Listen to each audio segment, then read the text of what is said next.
Welcome back, everyone, and if this is your first time, just welcome. Thanks for picking this video.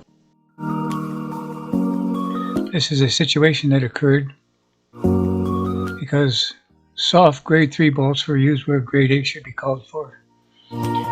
This lift is rated for 10,000 pounds. The boat weighs around 5,000 and has about 800 pounds of gas in it. A tube steel roof structure was on it that weighed around 350 pounds. A tarp over that to form a peak roof to deflect any snow load. The bolts are in a shear position connecting a 2-foot length from the angled vertical trolley to the horizontal beam that supports the boat. If you watch to the end of the video, I clip on the end, the drawing will explain it all.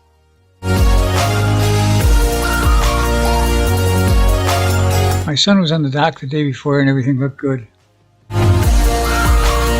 Sometime during the night, it got dumped into the water and immediately sank.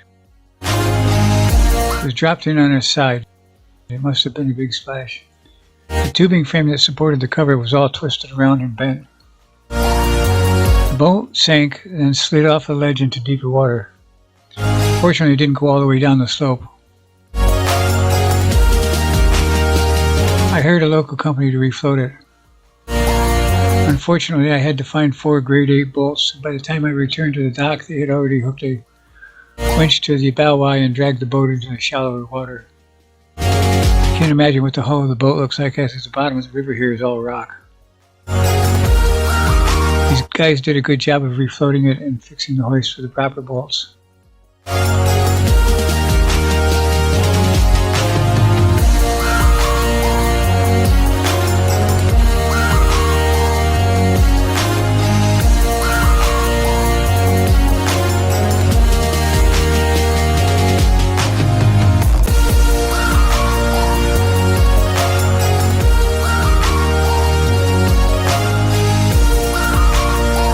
First off, they tried to lift it with the lift bags hooked to the stern eyes, but the eyes proved to be too close to the gunnels.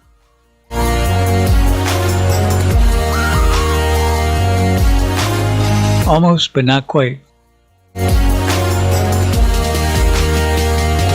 If the bags would have lifted it 3 more inches, the pumps may have worked.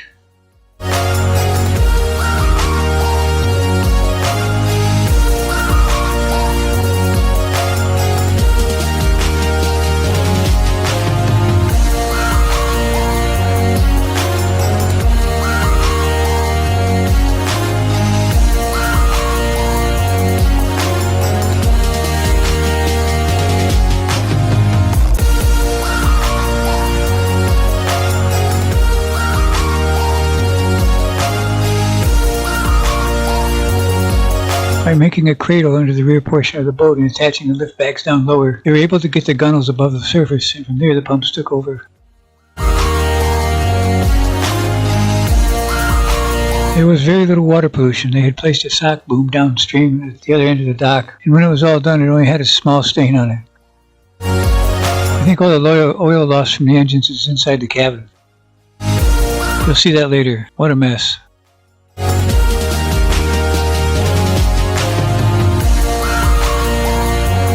Using time-lapse video, you can see the progress as the boat slowly rises to its normal position. On the water, not in it.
He unloaded the waterlogged cushions, seats, and other hardware, and moved them up the hill for me. Some of the cushions were hard to handle as they were very heavy and oil-coated. The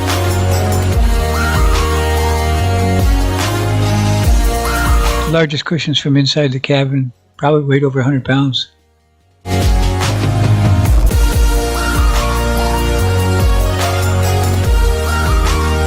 These were all taken to the house and washed and propped up to drain and dry.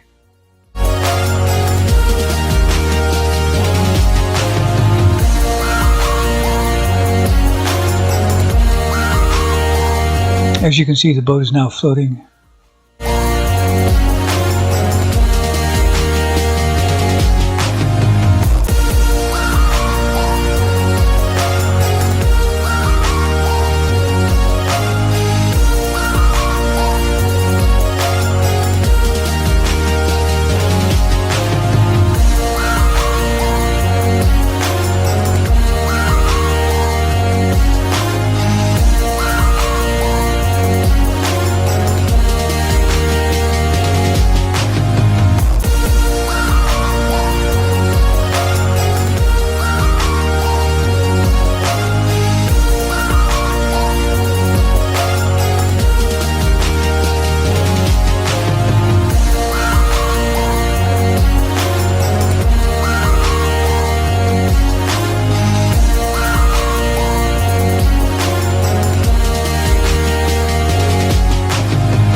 Soon after stabilizing the boat, they jacked the cradle arms into position and installed the proper bolts.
When they finished that operation, the boat was placed back into the cradle and lifted back out of the water.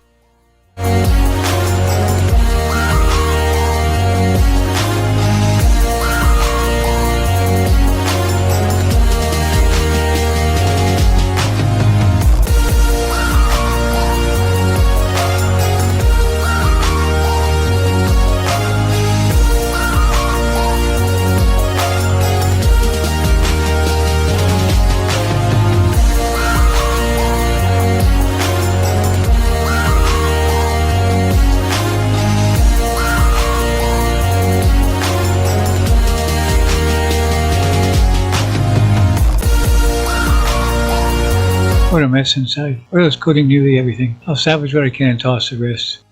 It's surprising what paperwork survived after drying out in our home.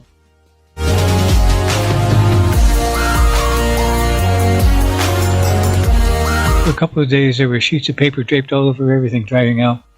Everything got wet except the VHF radio and the cockpit roof.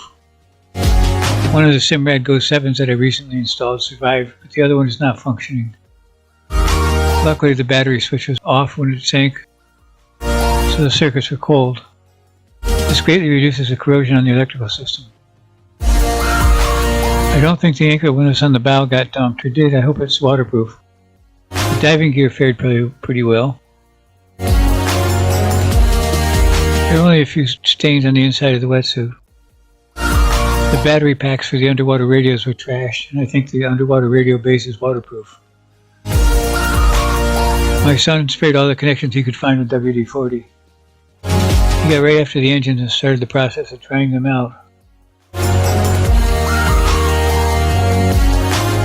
Besides the main drive engines, there is a 25 horsepower Yamaha in the back.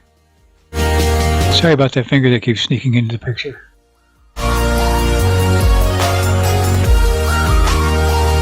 Like I said earlier, the side windows must have been really tough. I'm sure they took a pretty good impact. There was a metal frame outside of them and a canvas cover over that. Both engines besides spark plugs needed about 3 oil and filter changes before there were no signs of water in them.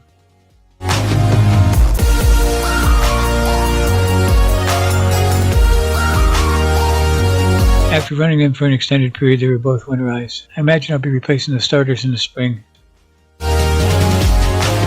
After a sinking and subsequent recovery, you can save the starter and alternator if you disassemble them and bake them in an oven for over an hour.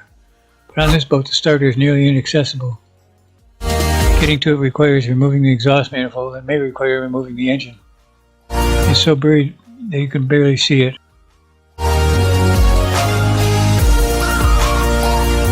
This will be a project for spring. Most likely the little Yamaha will save the same problems. I'll start the cleanup process soon.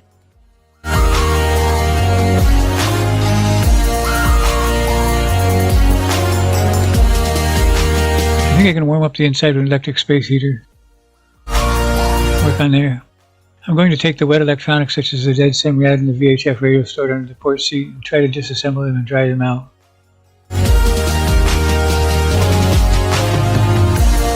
The only thing I noticed missing so far is one of the drain plugs is missing. I think it's under the engine someplace. And I lost my little cup holder I made for my dashboard.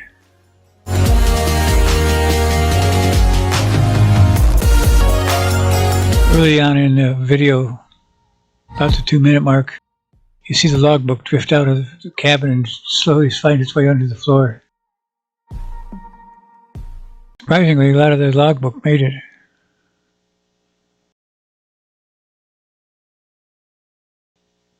Thank you for choosing the video. Thanks for watching. Please like and subscribe and comment, plus or minus. Also, after this, there's a drawing for the lift. You can see the bolts that sheared.